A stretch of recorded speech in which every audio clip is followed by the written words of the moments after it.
Thank you. Yeah, I run data science at Hopper. I've worked in Boston, I guess, most of my time at Hopper, but recently moved up to Montreal, so I'm relearning my high school French from Ontario. But I'm not going to inflict that on you today because it would be painful for all of us.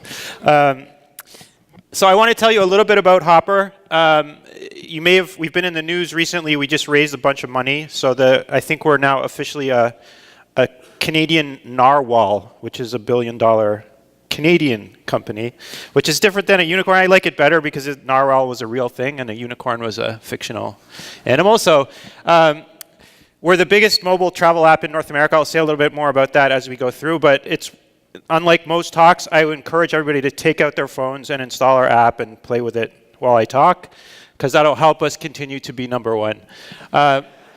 We've had more than 30 million people download our app, planned almost 100 million trips, and we've sold more than $1 billion worth of airfare. Not that we actually get to keep the $1 billion, but that's the value of the tickets that we've sold so far. So I wanted to talk a little bit about how Hopper started and some of the problems that we're working on. So back a long time ago, the CEO, who you may have seen, he was on Tout le monde en parle a few weeks ago talking about Hopper. He had this idea that the company was trying to solve this very big problem in travel. In fact, a lot like the talk we just listened to. They were focused on this broad discovery problem. Say, I want to go surfing in February. Where should I go? I have a budget of $1,000. And so they were trying to collect unstructured information from the web, geographic information from the web, pictures, blog posts. And one of the data feeds they collected was flight prices, because that was part of the solution to this big problem. We were doing lots of faceting and kind of unstructured discovery, as well as looking at this structured data. And he had this idea when I started that Hopper should be able to get free publicity based on all this data that we had. And I came from a predictive marketing background. All my time before Hopper, I helped companies spend marketing money to target customers of banks and retailers and phone companies to sell them stuff. And so I thought this was a really interesting idea, that we could use data to get marketing for free. And so what we started to do is create content based on flight data to try to answer questions like, is the best day to travel a Tuesday? Should you buy your ticket on a Wednesday? These are the kinds of questions that come up over and over again when you look at the popular media. And so we created all sorts of content. One of the first successes we had, actually, is topical again now, was when the state of Colorado legalized marijuana a number of years ago. We were able to see in our flight data this huge increase in demand of people looking of how to get to Denver, right? Not that necessarily there were any more seats for people to be able to fly to Denver, but you could see that from a consumer perspective, there was a lot of demand. So, we wrote about this, we created data, and this got us, featured in lots of media coverage, gets our name out there, so people know who Hopper is, and we have this credibility that we understand pricing. And so this was successful. We were continuing to do this, and one of the things we created was a set of reports like this horrible web page on the left. I can't do left and right. Up here, which was aimed at helping people who wrote travel articles for newspapers. So if you've ever read, the newspaper on Sunday, they always have an article about some beautiful island you could go to in the Caribbean with pictures of the beach and maybe a hotel you could stay at, but they never tell you how you get there. How much does it cost? When's the best time to travel? How much should you expect to pay? And so we were creating these reports that gave you kind of summary information, with the aim that journalists would do self-service. They would look this up, they would write their article, credit Hopper, and things would be good. And this was working reasonably well, but the thing that really kind of blew it into the open was the New York Times, a guy who we'd been sending him stories for more than a year. He'd never written anything about Hopper. But he'd obviously been reading it, because he decided to write this story, which was in the front page of the travel section on the New York Times, saying that Hopper had all these reports that told you everything you needed to know about travel. We were kind of horrified, because these were not really for consumers, these were for reporters to look at, but it was information that people wanted to understand how much they should pay for their ticket. And the thing that really convinced me, so this article came out on Sunday, and then on the Monday, we were on Good Morning America, we were on the Today Show. Not that they ever talked to Hopper, they just read the New York Times and said, oh, Hopper has this really cool information. So then our website crashed because we had 100 times more people than we'd ever had before. But later that same week, we kept getting more and more coverage of this story from the New York Times. There was a TV segment from a local Miami news station where this guy in a suit printed out one of these reports for traveling from Miami to New York.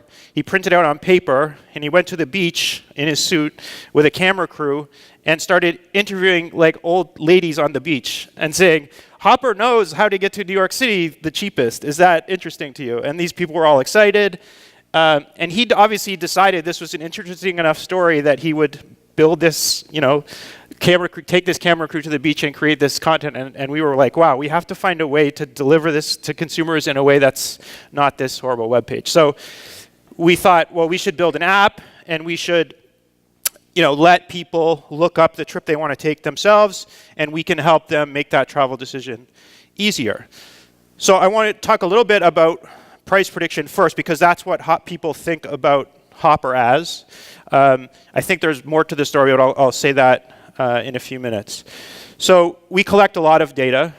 Every day we get something between 20 to 30 billion priced itineraries, which are generated by people searching for travel all around the web. So it's not our users, it's many people. If you go to Kayak, if you go to Travelocity, Booking.com, whatever site you're looking for flights, we are typically getting an anonymous copy of the search results. So when you look up, Montreal to Cancun, and you see 200 different tickets you could buy, we typically get a copy of those 200 price quotes. We don't know anything about you, we don't know what website you were on, but it gives us this really interesting signal about who's looking for what, so the demand, and the pricing, so what's being quoted at any point in time. We've been doing that for more than 4 years, so we have something like 15, probably 20 trillion price points by now in this archive. And that's obviously an interesting data set for us to be able to understand what happened in the past and what's likely to happen in the future. The interesting thing to note, though, is that even though we collect 20 billion price points every day, the actual time series we have for any given trip is still sparse. So that seems kind of crazy, but if you start doing the math, the number of possible tickets you can buy that are for sale at any point in time is in the trillions, right? There's about 1,000 airports that you could fly from, and about 1,000 you could fly to. You could fly any day for the next year. Maybe you'll stay up to 30 days, so you're getting like 1,000 times 1,000 times 10,000, and that's just for picking your dates and your origin and destination. Then for that trip, what you typed in the search boxes, you might typically get 10 to 100 itineraries that you could buy. So you're easily getting into the trillions of possible trips. So it means even when you look in our archive, we have these sparse time series for almost everything. Montreal to Cancun, probably not so sparse, but most other trips, we won't have there'll be lots of missing data. So that's a really interesting part of the prediction problem. Just to kind of give you a sense of what that data looks like. We made this little visualization a long time ago, but it's still a nice way to kind of understand what we're looking at. I'm just switching to this video is a little clearer to see, I think. So let me explain what you're going to look at before I start it. So this is going to show you the search history from one market. So it's showing us people flying from Boston to London, Heathrow. Okay, so these are searches being made over the period of a few months. So this is a departure date, so August 3rd, August 10th, so these are weeks, right? So it's about 3-month period of search that you'll see of people departing. Along the bottom you get return dates, so you get this weird axis here where, this is all the flights departing on August 3rd, and then these are all the flights returning on the 24th, right? And so you can calculate how long the trip is. Basically, trips down here are 3 weeks, and these are single-day trips up here. It looks like a weird sort of axis labeling, but hopefully it's easier to see if we animate a little bit. So this is just giving you a visual representation of us collecting data, right? So as we move forward in time, so we're playing a day of data about every second, you'll see a day will gray out, right? So that means we've got up to this, so now it's August 7th, now it's August 8th, right? And you can see the prices that we're getting back. So there's lots of interesting things you can see in this picture. One thing that's really apparent is you get these weird triangle shapes, like these red triangles. So the color is telling us the price of the trip, with green being cheaper, red being more expensive. So these are business travelers getting screwed by the airlines. Okay, so if you leave and you don't stay over a Saturday night, you pay a lot more for your ticket, right? These ones are people who are traveling over a Saturday. And interestingly, you actually see these like weekend trips. So people are flying Boston to London for the weekend. So I don't know what class of people that is. I didn't make it into that percent of society yet, I guess. But so you can see those are typically cheaper. You see other patterns like these are smaller dots because many fewer people are searching for 3-week trips. You know, the typical trip is, you know, a week to 10 days. You also see these funny patterns where you get whole diamonds lighting up at once. These are search services that are giving flexible results. So you say plus or minus 3 days, departure and return, and you get a diamond of results. You also see that this like red monster creeps forward, right? So if you wait too long, these are people searching for trips in the next 2 weeks. You pay a lot more for your trip. Again, it's business people who don't know they need to travel, and the airline makes them, pay more because they don't know that. So that gives you a little sense of the kind of data that we collect and some of the structure. You can see even in that one market, there's lots of interesting things going on there. Let's see if I can get back.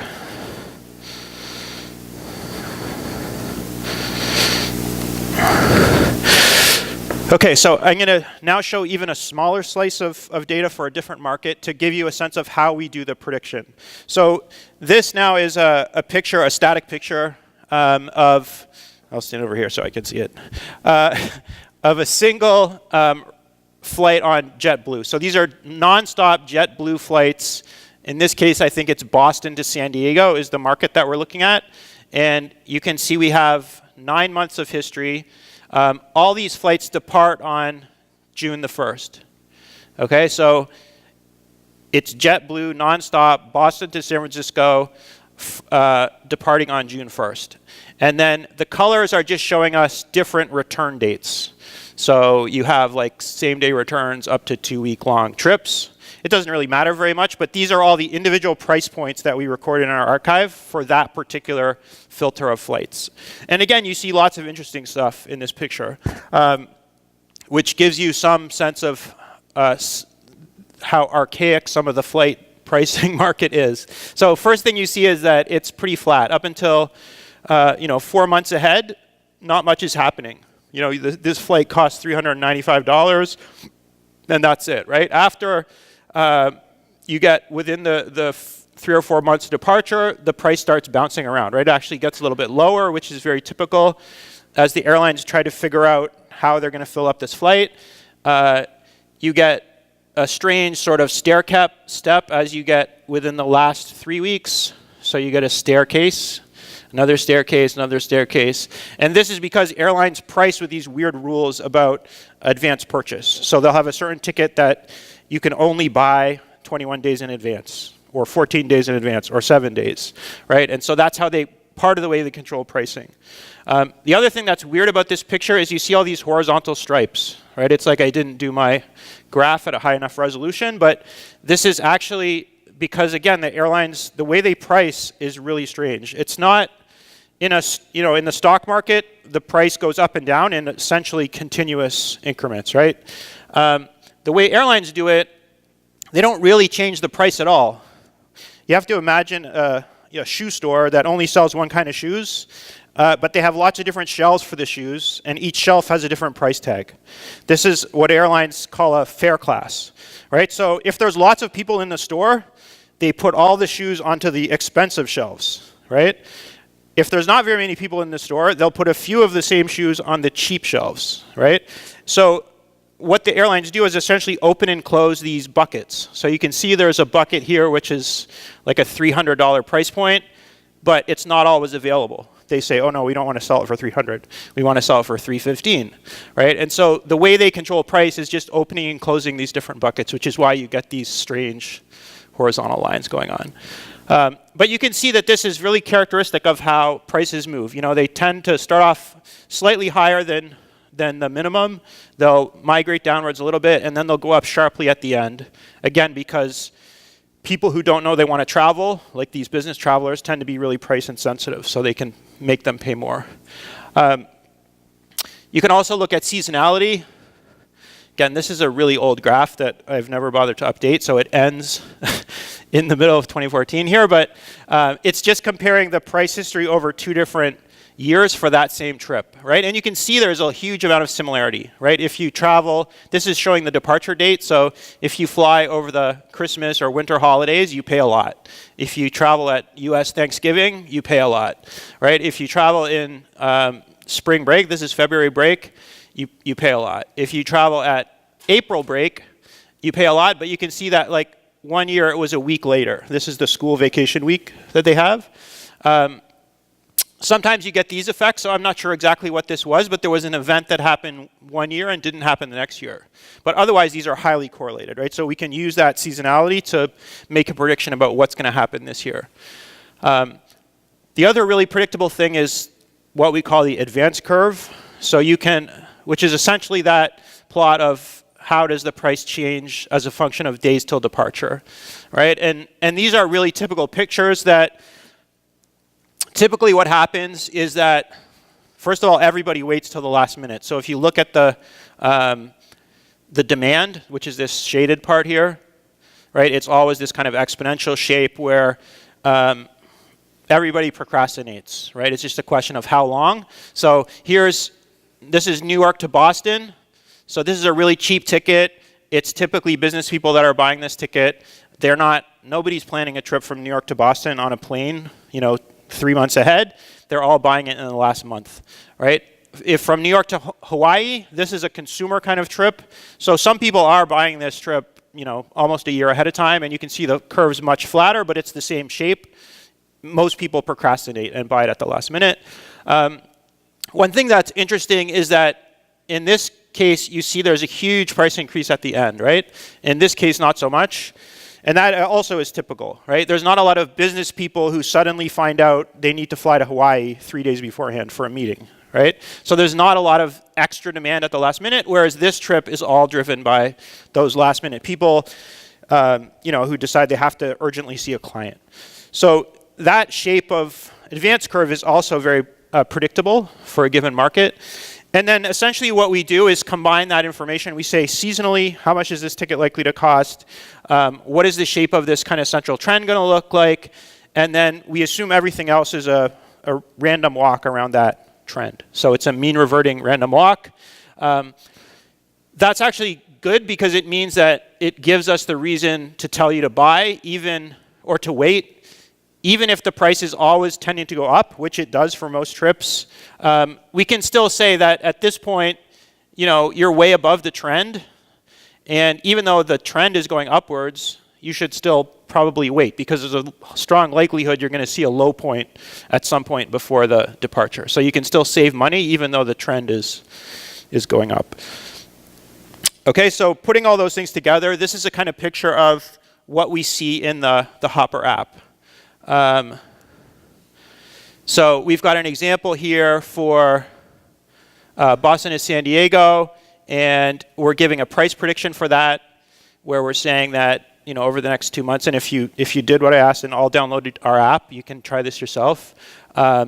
You'll see that it'll say what we think the price is going to be in the next couple of months. Then the price will start going up, and then prices will rise sharply. After August 30th, right? So this is the consumer view, and this is what we see internally for that same trip, this Boston, San Diego. I don't know why we always use this as our market, but we probably all want to go in San Diego in the wintertime. You can see internally our view of this same trip, right? The blue dots are the prices that we've seen historically. So when this was made, it was June, right? So we'd seen a bunch of price history. We can fit what we think the trend has been. And then we match that to the green line, which is what we think the advance curve is going to look like for this trip. And then these shaded bars tell us something about the random walk that's going to happen around that line. So then we can, when we're in June, we can do some math and say, if we're doing a random walk around this green curve, what's the lowest price we're going to see with a high likelihood, right? So that gives us this kind of black line, which says right now, there's a strong likelihood you're going to see a price that's at least, whatever this was, 248. And so we make those recommendations. And so one of the really interesting challenges in Hopper is translating from this picture to this picture. Because most people that work in my team, we would like to have this picture in the app, right? Like, I like having all that information, and it helps me make the decision. But if you put that in our app, a consumer will freak out on us, right? And one story that explains that is this word right here. So when we first were building this app, we used to use the word forecast instead of price prediction. And when we did user testing, otherwise it was the same, but we did user testing and watched people use our app, there was a large number of people who thought we were talking about the weather. Because we use the word forecast, which is what people, they associate with weather. So this gives you an idea of the challenge we have in matching the data that we have with this complex pricing data that we're trying to help people navigate, and the consumer who doesn't know anything about math, and we're trying to help them make a decision that they can be comfortable about. So that's cool. We can make these predictions. We can tell people, do we think the price is going to be better? Should you wait? Should you buy? But it's really interesting to think about what's success for this model, right? So this is one of the challenges we have is how do you measure the performance of that prediction? We make billions of predictions of prices, and we make recommendations about should you wait, should you buy. There's lots of challenges. As I said, all the pricing history is sparse, so it's hard for us to backtest, because as soon as somebody starts watching a trip in our app, we collect more data for that trip, right? Because now we check the price regularly. If you go back in our archive, we're missing lots of data points. So we test our recommendations. We don't actually know what the price was, so we don't know if our recommendations were accurate. You also have a question about what's your goal, right? Clearly, there's kind of two ways to be wrong. If we tell the consumer to buy too early, and then they keep tracking the trip in our app, which they do, and they see a price that's lower, they say, Hopper, you guys screwed me. You told me to buy. Now it's cheaper. What's up? Equally, the other way around, people are watching in our app.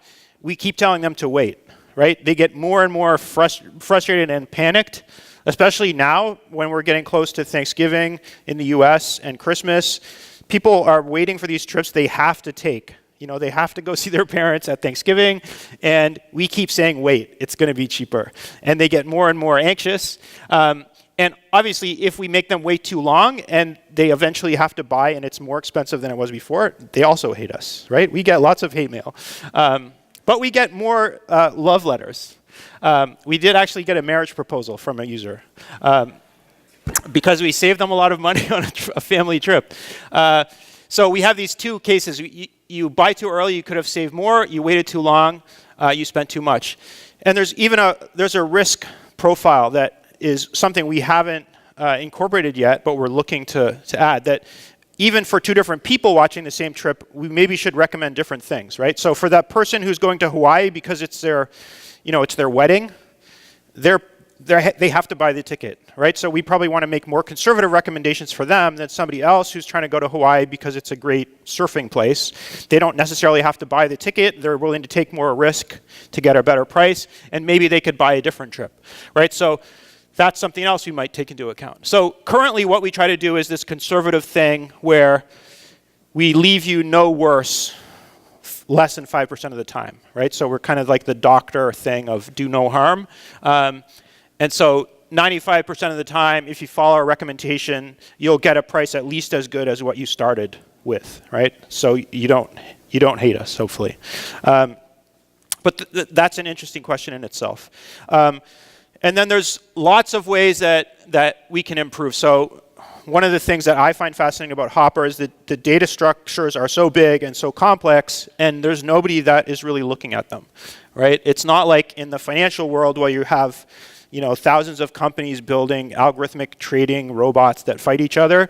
In this industry, The airlines are doing a little bit with this data, looking at their own revenue management, but on the consumer side, nobody's really working with this. And there's lots of interesting problems that we can look at.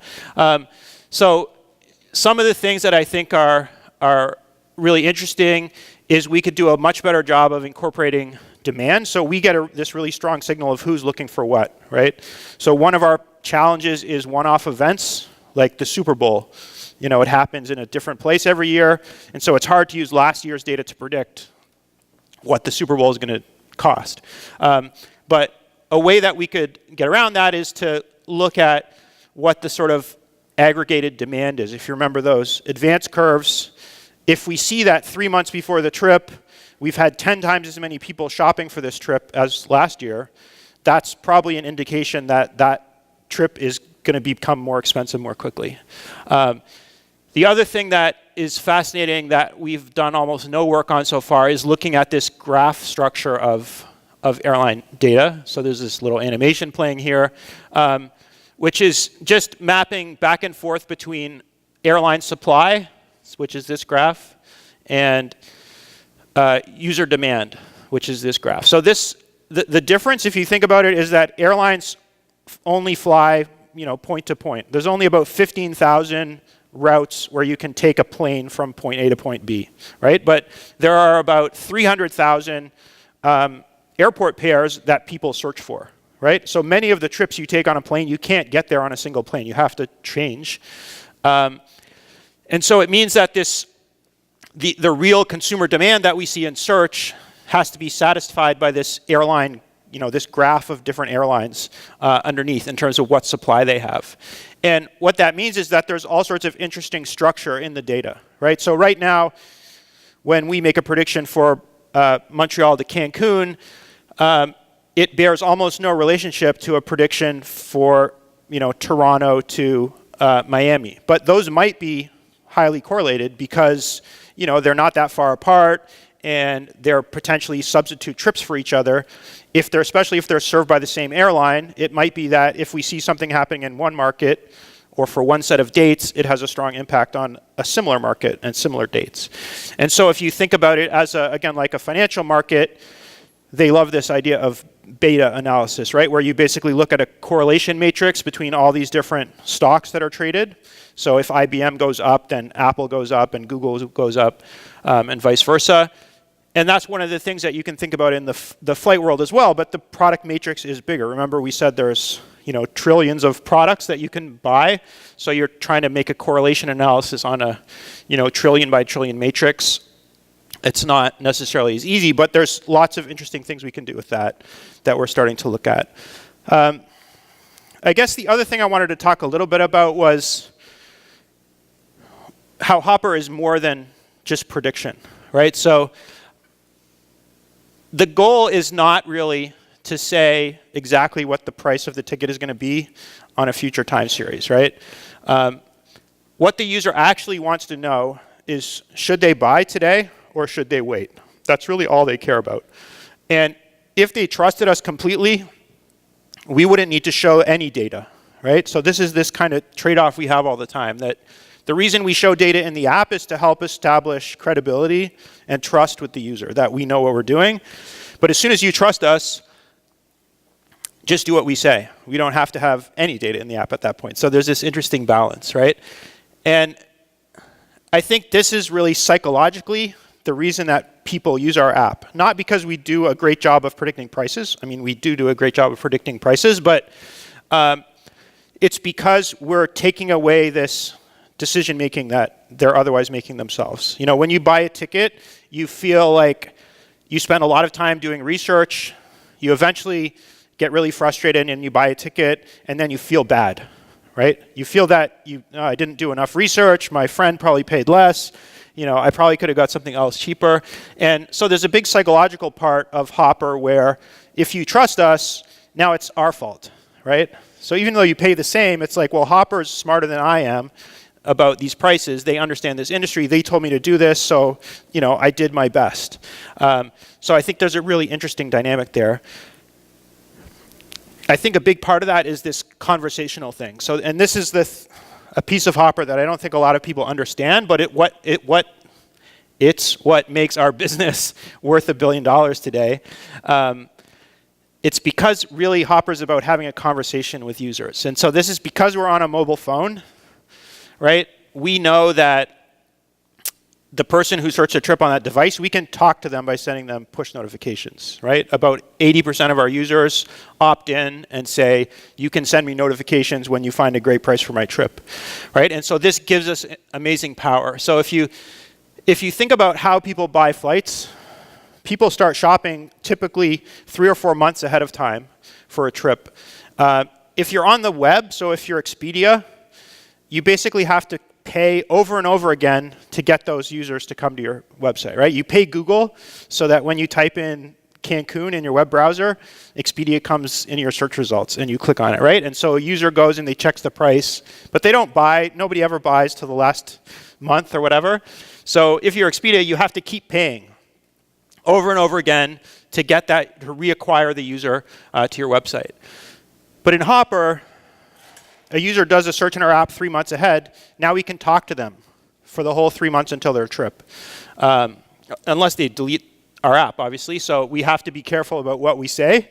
But a typical user will send 42 notifications over the course of their trip, right? So it's like they had, and they'll have a similar number of openings of our app, right? So we estimate it's something like every time we acquire a user, we get to talk to them, we get 20 visits to our app as opposed to 1 visit to a web page in Expedia, right? So it allows us to do really interesting things on the acquisition side. We don't pay any money for Google AdWords. We make ads in social media, and Instagram and Snapchat and Facebook, targeting people who are interested in travel, because our goal is to get people to install our app really, really early in their planning process, and then we can talk to them about their trip.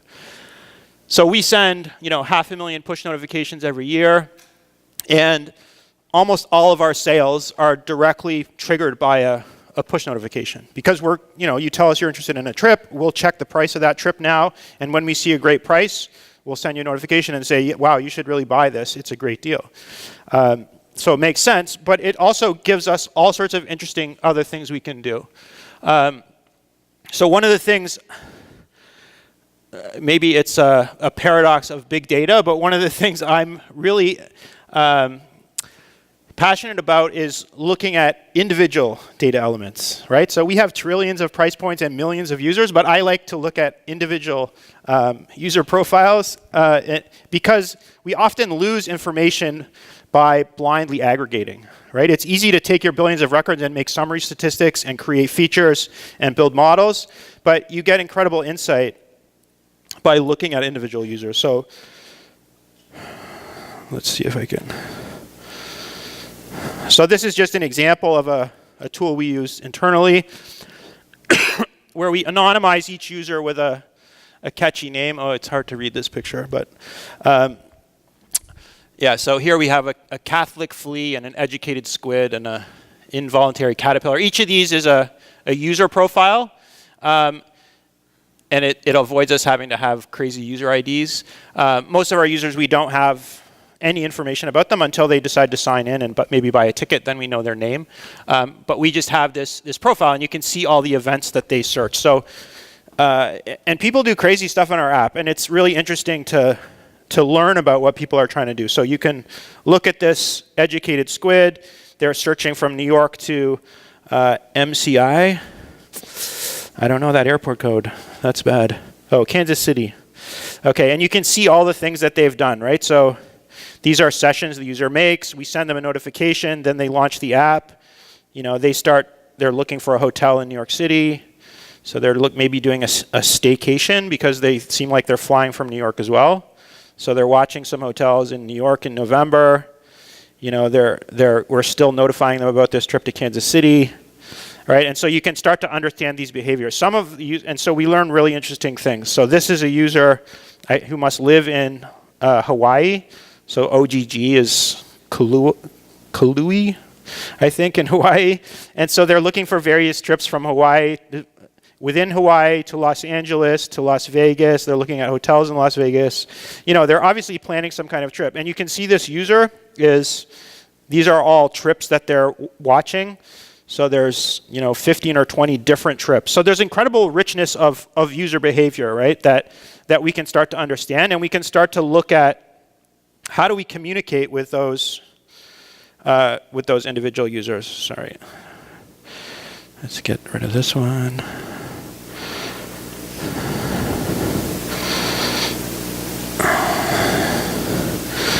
Get back over here. Okay, and so, we can look at those graphically as well. So one of the things that you do is you start to look at how does a user interact with notifications. And again, we've learned a lot. We started off, we implemented very simple business rules for how we send notifications. We check the price. If it's good, we send you a notification. If it's bad, sometimes we'll send you a notification that says we're still looking because users think our app is broken. If we don't send them any notifications. But then some users hate that. Some users are, why did you tell me to wait? Right? Like they don't want us to send any notifications unless it's a deal. So there's personalization that we can do. But you can start to see, like, here we're visualizing over time. This user had a session where they launched the app, they actually shopped and they booked something. We kept sending them notifications about the trip. So that was a bad idea. Maybe they were watching a related trip, but they actually bought the thing they wanted, so we probably should have figured out that we didn't need to keep sending them notifications. Then we started sending them deals. I'll talk a bit about that. We started suggesting things, and you could see that triggered some search behavior, so they were interested in this thing we suggested. They started looking in the app, but they didn't buy anything. If we move forward, then they start watching a trip, so something was interesting. It expires and they don't buy it. We're also sending them alternative recommendations. And you can see sort of how the behavior is related. So they're watching a trip, it expires, and then nothing happens, right? So now there was 2 months. We didn't talk to them. We're really bad at this. If you watch a trip with our app and the trip passes, there's a high likelihood we'll never speak to you again, right? It's pretty stupid from our point of view.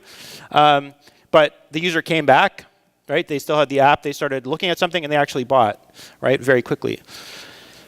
So you learn a lot from these kind of patterns, and it helps us understand how we should change the rules that we use to notify, how we should make better recommendations, and how we can make this personal conversation with the user richer. And that's a really active area of research for us right now. We know that conversation drives session. So that's what I said before, that if you're Expedia, you basically pay every time you want to talk to the user. You pay Google, right? With us, we get you to install the app and watch something, and then we send notifications, and that causes this re-engagement. So you can see people come back on average every 3 or 4 days if we're notifying them, whereas every 2 weeks if they're not. So there's a strong correlation with that. The conversation is also great at conversion. And it's great at helping retain, right? So obviously, if we keep talking to you, then you keep using the app. You're less likely to uninstall. And you can see when we start doing analysis of what are the features that decide whether somebody is going to stay in the app.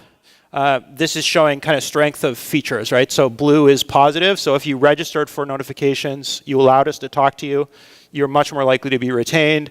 If you start watching things, if you actually respond to our conversation, a whoa is when we find a great deal. So if we find you a deal, that's a good thing. And then the negative factors are interesting, right? So we send you notifications, but you don't look at them, right? So we're sending you stuff that's irrelevant. A really interesting one that we discovered that we hadn't been aware of is this. So you're watching a trip, and maybe you're too late. Most people, they're procrastinating, so they get our app, they're looking for a trip next week, and we say, you know what, it's not a great price, but you should buy because it's not going to be cheaper. So that's a really bad experience from the user's point of view, right? You got our app, and we said, you're stupid. You waited too long. You should just buy it, right? And we're not helping you in any way. And so how can we change that, right? So one thing that we should do in that situation, you didn't experience what the value of Hopper was. What we should do is say, well, you waited too long for this trip, but if you took that trip in 2 weeks, it would be this. Or if you flew to this other place, it would be a great deal. Or give you suggestions and help you understand what the app can do for you. So this is one of the things that we started to do is make these contextual recommendations, right? When I talked at the start, we sell about $1 billion of travel a year. About 1 in 6 tickets that we sell are trips that the user didn't ask for, right? It's not because we sold them the wrong thing. It's because they searched for one thing and we said, oh yeah, that's cool, but there's this other thing that's better, right? And so we started doing these essentially substitute trips. Because a lot of our users are leisure travelers, we can be suggesting these alternative things that, maybe you just want to go somewhere warm in the winter. I had this experience. We wanted to go to the Caribbean, and there's all these airports and places in the Caribbean I've never heard of before that you can get to for cheap, right? But I search for something expensive, then Hopper says, oh yeah, this other island, it has a beach, it's cheaper. So that's a good suggestion. So this is the kinds of things that we're doing recommendation analysis for. So as I said, many of our users are flexible. We actually introduce some features to capture this, and we do some automated learning to capture this. So an example is, here's Boston to Nassau in the Bahamas. So I actually did this search a couple of years ago. We want to go to the Bahamas. We can use, because we have millions of people searching for trips, we can use those kind of collaborative filtering methods that you heard about in the last talk to make recommendations. So first of all, we can recommend other places to fly from, right? If you're willing to drive a little bit from Boston, you can often fly cheaper from Hartford or from Providence. There's nearby airports that you should consider. The destination ones are even more interesting because it's not that you want to fly somewhere close to the Bahamas, you want to fly somewhere like the Bahamas, right? And so that means it's an island and it's warm or whatever. And so we can analyze people who search the Bahamas from Boston also tend to search for Bermuda, or they also search for Aruba. And so we can make those suggestions to you even if you've never thought about those places. And one of the things that's fascinating, if you look at how people use this flexibility, is that it makes you more likely to book, right? So we actually were experimenting with introducing explicit features in the app where you can say, I'm flexible. I just want to go to Caribbean in the winter, and then we'll suggest deals to you. We probably don't have that interface right yet, but we know that even with the kind of broken thing we have now, already 20% of users explicitly tell us their trips are flexible. And when you look at the patterns, like I was showing you before, that person in Hawaii, they're clearly flexible. When you look at that implied flexibility, it's closer to half of our users who actually would fly a different date or a different destination or both. And so we do these kinds of analyses of alternate trips. So this is an example from Montreal, showing what the world looks like from Montreal, right, in a sort of bizarre way. So we start with a map of the world, and we migrate it. So it's a looping animation, but basically it starts as a geographical map, and then it turns into an association map, right? So you can see over here is Europe, right? So for people in Montreal, you can see there's this like warm places cluster, right? It's mostly Florida. You can see there's this like Mexico cluster down here. You can see Spain. And then you can see France is actually really spread out, right? Like for someone in Montreal, it's different to fly to Paris or to Lyon or whatever. I don't know if I have it. If you look at that, no, I only have that one. If you look at the same picture from Boston, all of Europe is just a blob. Like if you're in Boston, anywhere in Europe is like, it's Europe. They don't, Paris, Lyon, Berlin, it's all the same. So it's really interesting that this picture looks different. So the recommendations we'll make to you, if you're in Boston and you're looking at Fort Lauderdale, maybe we'll suggest Miami, right, as an alternative. But if you're in Denver, we might not make that same recommendation because it's a different set of preferences. You can do the same thing with origins. It's much simpler. This is an example of North America. I think Montreal and Toronto are in here. That's basically Canada. I guess you get Vancouver. And what this is showing is alternative substitutions people make on origins, right? So some of them are obvious, like in the Los Angeles area, it's really a megalopolis that even though when you go on the Expedia, you have to search for individual airports. For a lot of people, it doesn't matter. Anywhere in that LA cluster is fine. Some of them are, are cross-border. So I know that growing up near Toronto, it was a good idea often to drive to Buffalo, right? Because you could fly much cheaper within the States. So there's some cross-border things. I think the same thing is true around Montreal. Some of them are less are more surprising. So there was this example we found. It's Charlotte and Atlanta. No, this guy. It's basically it's the hub of U.S. Airways and the hub of Delta. So you can switch between these two. It's like a 3 or 4 hour drive, but if you live in the middle of those two places, you get a totally different route map by driving from one airport to the other, because one's a hub for one airline, one's a hub for the other. So you essentially get a very different price picture by making that drive one way or the other. So these are kind of alternate departure suggestions that we can make to people. As I said, the destination ones are a lot more interesting because it's not just about how close they are, it's about how the same they are.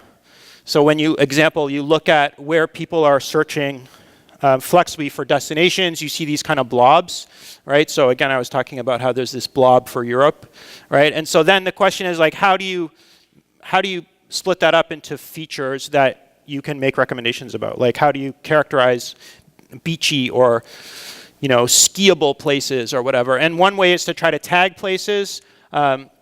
Another way is to use matrix factorization kind of ideas. So this is one example where we started looking at alternate destinations flying from Boston, and then looking at what the features we got from matrix factorization look like, right? And so you can essentially get these eigenvectors which tell you, which kind of characterize the features in terms of airports, right? So let's look at some examples to get these kind of latent features. So here we go, flying from, oh no, it's New York in this example. So flying from New York City, you look at how people associate destination airports. So the same user searching for multiple places, that gives us this signal, and then we can factorize that signal, and you get these kind of eigenvectors. So one factor is basically, I want to go to Europe versus I want to go to places that seem to have maybe beaches. And you get many of these factors, and they're obviously not directly corresponding to tags, but it's interesting to see how they differentiate airports. So here's one that, it's lots of places in Central America, but it seems to differentiate between islandy places like Bermuda and the Bahamas and Aruba and non-islandy places, right? And so this is another way that we can start to make these smarter recommendations. We also try to predict how interesting these deals are going to be to people. So one interesting feature of recommendation analysis for us is that it's hugely price driven, right? If you're on Amazon and you're searching for a book and Amazon said people who bought that book also bought this book, they can do that largely independent of the price of the book, right? Because it's about the subject, the content of the book. Whereas with flights, the substitutability of two different flights is very price dependent, right? If you're going to fly to Florida and it's $200, it's very different if Florida costs $1,200, right? The places that you'll be willing to substitute. So we have to take into account how interesting the price is for the recommendation that we're going to make. So this is one of the features that we introduced recently where if you tell us you're flexible, we'll suggest deals that match your flexibility, right? So you told us you wanted to go to a particular place, but you don't care about the dates, so we'll recommend different dates that are cheap. Maybe you tell us you want to go to Europe, and we'll tell you different places in Europe. But what we want to do is calculate the likelihood that you're actually going to buy or convert on any one of these trips to help us suggest whether the trip's interesting. So you see here that for trips to a particular place, we're recommending these 7-day-long trips. Even though this one costs more than this trip, this is a Saturday to Friday trip, and for whatever reason, we've decided that's less likely that somebody's going to want to buy that compared to this Monday to Monday option, right? And so we do Bayesian, a naive Bayes analysis to characterize that and make those kind of recommendations. And this is an example we were talking in the break that this is why you get this effect that 1 of 6 tickets are for things people didn't search for, right? Lots of people want to go to Hawaii.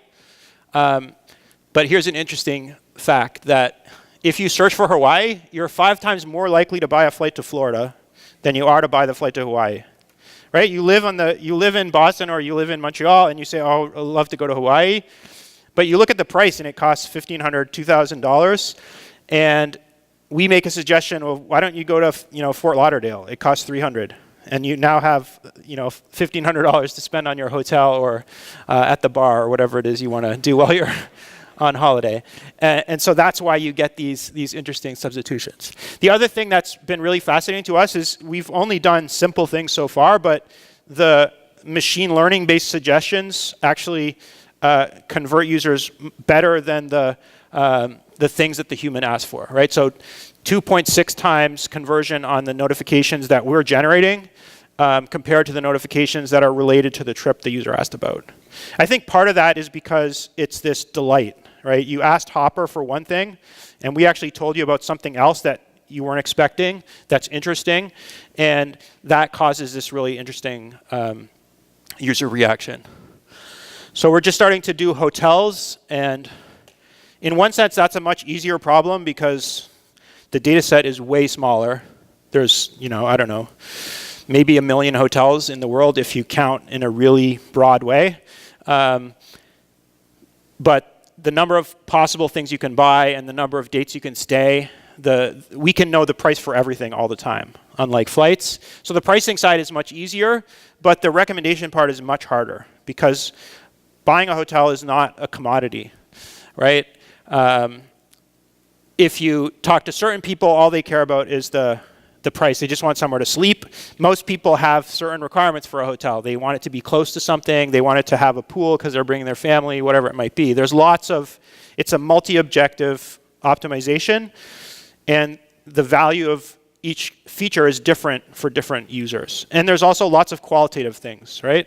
Which hotel has the nicest pictures? Although some of those you can also turn into features, right? We've started doing analysis of trying to understand which pictures convert better. Should we show a picture of the bathroom or a picture of the pool, right, for the hotel? Is that going to make somebody more likely to engage with it? So this is basically showing the same thing with our hotels, even again, doing simple stuff where we look at relating hotels. You've looked at this hotel and also that hotel, therefore somebody else who's looking at this one will suggest one like that. Those perform better than any of the human-curated collections that we've created so far. And there's tons more that we can do. We're really just starting. So to close, I guess, in the long run, my idea for Hopper and the reason I still love going to work every day is, I'm old and I used to travel a lot, right? For my business, I don't travel anymore now that I work at a travel company, which is kind of weird. But in the old days, I used to have a person that was a travel agent. I could call them up and talk to them and say, I need to go to a business meeting or I'm going on vacation. And I trusted that person. I would spend 5 minutes with them and they would come back and they would tell me what to do, right? And they would harass me as well. They would say, oh, you never booked that ticket for Chicago. It's going to go up in price. You better buy it, right?